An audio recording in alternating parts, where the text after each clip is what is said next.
ছক্কার তাণ্ডবে পিএসএলকে কাঁপিয়ে দিল পারভেজ হোসেন ইমন।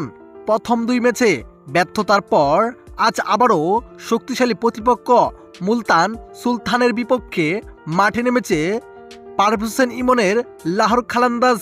যেখানে শুরুতে ব্যাট করতে নেমেছিল পারভেজ হোসেন ইমনরা, এদিন বৃষ্টির কারণে ম্যাচ প্রায় অনেকক্ষণ বন্ধ ছিল।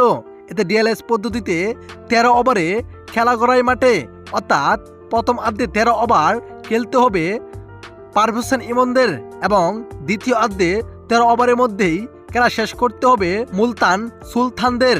এতে ওপেনিংয়েই মাঠে নামেন পারভেজ হোসেন ইমন। ওপেনিংয়ে মাঠে নেমে সুবিধা করতে পারছিলেন না তিনি, কিন্তু তার সাথে থাকা মোহাম্মদ নাইম অবিশ্বাস্য ব্যাটিং করছিলেন। যেখানে পারভেজ হোসেন ইমন প্রথম 6 বলে 6 রান নেন। এতে লাস্ট 7 বলে 5 ছক্কা মারেন পারভেজ হোসেন ইমন। ভাবা যায় লাস্ট 7 বলে 5টি ছক্কা, যেটা একটা প্লেয়ারের জন্য অবিশ্বাস্য।